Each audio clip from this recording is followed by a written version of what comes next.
गांव के एक छोटे से घर में राहुल अपनी माँ सरिता के साथ रहता था। राहुल के पिता का देहांत उसके बचपन में ही हो गया था और तब से उसकी माँ ने ही उसे पाल पोस कर बड़ा किया। सरिता दिन रात मेहनत करके दूसरों के घर में काम करती ताकि राहुल की पढ़ाई और जरूरतें पूरी हो सके। वह चाहती थी कि उसका बेटा पढ़ लिख कर एक बड़ा आदमी बने और उसे कभी किसी के सामने हाथ न फैलाना पड़े। सरिता हर सुबह जल्दी उठती, घर का काम निपटाती और फिर आसपास के बड़े घरों में काम करने चली जाती। लेकिन जैसे जैसे वह बड़ा हो रहा था, उसे अपनी माँ का दूसरों के घर में काम करना अच्छा नहीं लगता। कई बार उसके दोस्त उसका मजाक उड़ाते थे कि उसकी माँ दूसरों के घरों में जाकर झाड़ू पोछा करती है। इससे राहुल को शर्मिंदगी महसूस होती थी।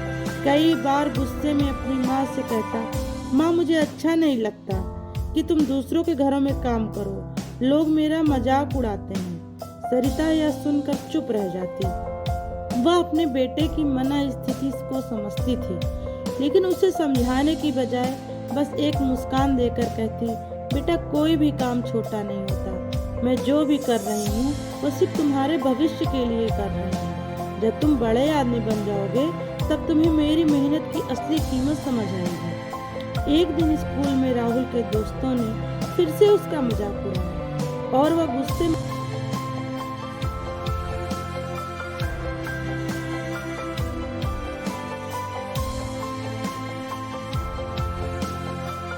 घर आकर माँ पर चिल्लाने लगा, मुझे नहीं चाहिए तुम्हारा ऐसा प्यार जिसमें लोग मेरा मजाक उड़ाएं। सरिता की आंखों में आंसू आ गए, लेकिन वह कुछ नहीं बोली। अगले दिन वह रोज की तरह काम पर चली गई, पर इस बार राहुल के मन में बेचैनी थी। उसे लग रहा था कि उसने अपनी माँ के त्याग की अनदेखी कर दी।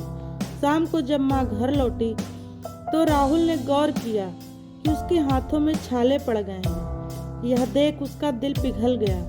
पहली बार उसे एहसास हुआ कि उसकी माँ कितना संघर्ष कर रही है, सिर्फ उसकी खुशियों के लिए। अगले दिन राहुल बिना कुछ कहे अपनी माँ के साथ काम पर चला गया। वहां जाकर उसने देखा कि कैसे माँ दूसरों के घर में झाड़ू पोछा कर रही थी। कई जगह उसे डांट भी सुननी पड़ती थी, लेकिन वह चुपचाप अपने काम में लगी रहती थी। यह देख राहुल की आंखों में आंसू आ गए।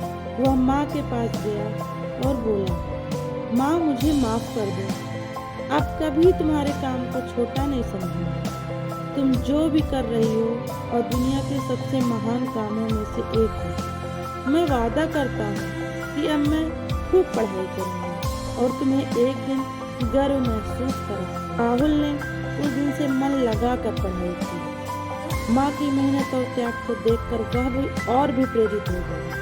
वो पढ़ाई में अव्वल आता और धीरे धीरे उसकी मेहनत रंग लाने लगी। कुछ सालों बाद उसने एक बड़ी यूनिवर्सिटी में दाखिला लिया। जब राहुल की पहली नौकरी लगी और उसने अपनी माँ को अपने साथ शहर ले जाने का फैसला किया, तब सरिता की आंखों में गर्व के आंसू थे। वह अपने बेटे के संघर्ष और मेहनत को देखकर खुश थी। राहुल ने अपनी पहली सैलरी से माँ के लिए एक सुंदर सा घर खरीदा और कहा, माँ अब तुम्हें कभी किसी के घर काम करने की जरूरत नहीं पड़ेगी। तुम्हारी मेहनत की वजह से ही आज मैं यहाँ तक पहुँचा हूँ। सरिता की आंखों से आंसू बहने। अगर आप लोग हमारे चैनल को सब्सक्राइब न किए हैं तो प्लीज़ सब्सक्राइब कर लीजिएगा और बेल आइकन को दबाना न भूलिएगा। Okay, bye bye. फिर